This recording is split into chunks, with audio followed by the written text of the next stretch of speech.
Horror कहानियां थी। जाग उठी डायन। राजस्थान के एक छोटे से गांव में रहती थी रुक्मा देवी।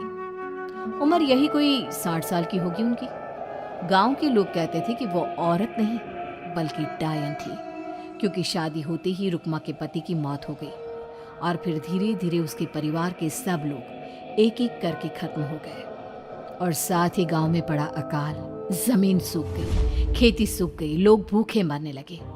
रुक्मा को गांव से बाहर निकाल दिया गया और तब से वो गांव के बाहर झोपड़ी बनाकर रहने लगी। कोई भी रुक्मा के घर के आजू बाजू से गुजरता तक नहीं था। एक दिन गांव के रहने वाले रतन और उसकी पत्नी आनंदी को दूसरे गांव से आते वक्त रात हो गई और अंधेरे में रास्ता भटक के वो रुक्मा की झोपड़ी के पास जा पहुंचे। अरे आनंदी, ये क्या हो गया? हम तो रुक्मा डायन की झोपड़ी के पास आ पहुंचे। अब तो सब बुरा होगा। जल्दी जल्दी से निकल यहाँ से। हाँ जी, सही कहते हैं आप। ये डायन हमको खा जाएगी। जल्दी भागो यहाँ से। तभी रुक्मा झोपड़ी से बाहर आती है। अरे रुको, तुम लोग यहाँ मेरी झोपड़ी में आराम कर लो और देखो, इस रास्ते पर आगे मत जाना। हाँ, हमें आगे जाने से इसलिए रोक रही है ना, ताकि हमें मार डाले तू। अरे ना ना, मैं तो तुम्हारी जान बचाना चाहती हूँ, मेरी बात तो सुनो। डर की वजह से आनंदी और रतन वहां से भाग जाते हैं, लेकिन फिर अगले दिन गांव में खबर फैलती है कि रतन और आनंदी ने अपने घर में फांसी लगाकर आत्महत्या कर ली। वजह क्या थी किसी की समझ में नहीं आया। अगले दिन गांव में जोर का तूफान आया और भयानक तरीके से किसी के रोने की आवाज गूंजने लगी। अरे भाई, लगता है उस डायन रुक्मा ने गांव पे काला जादू कर दिया है। हाँ भाई, मुझे भी ऐसा ही लग रहा है। लगता है कल आनंदी और रतन मर गए। लगता है ये उसी का किया धरा है। हमें सरपंच के पास चलना चाहिए। वो दोनों आदमी सरपंच के घर पहुंचते हैं।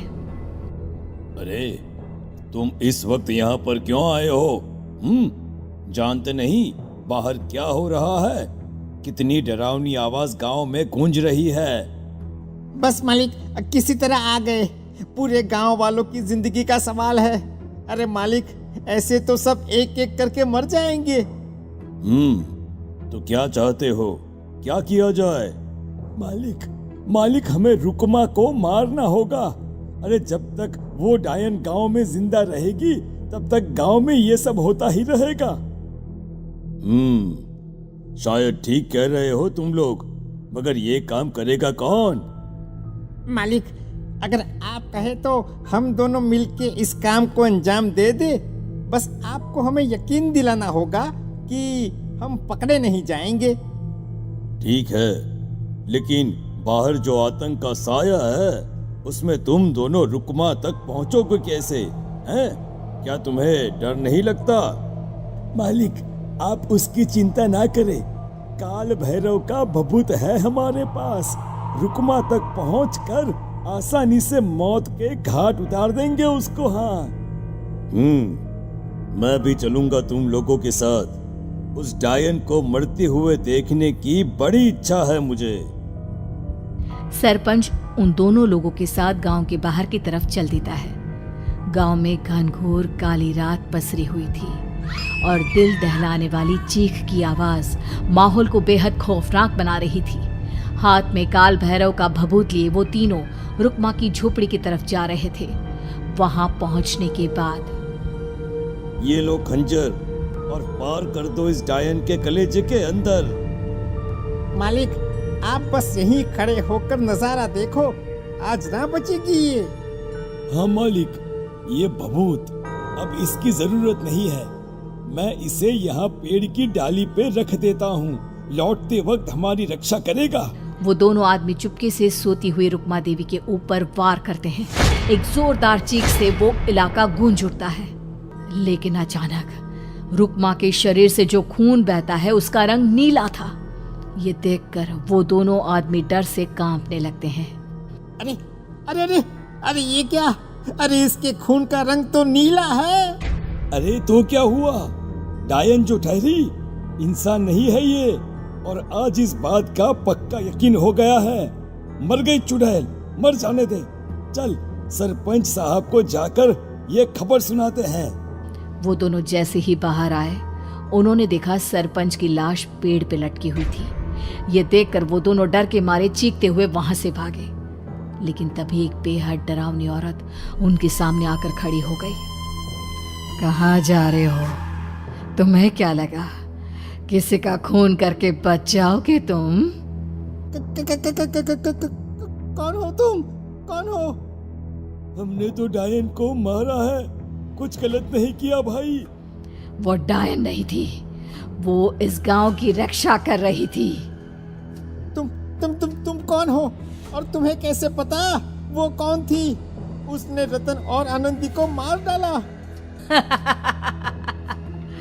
रतन और आनंदी को मना किया था रुक्मा ने इस रास्ते से आगे जाने से, पर वही दोनों माने नहीं, और उन दोनों ने मुझे देख लिया था, इसलिए उनका मरना तो तय था।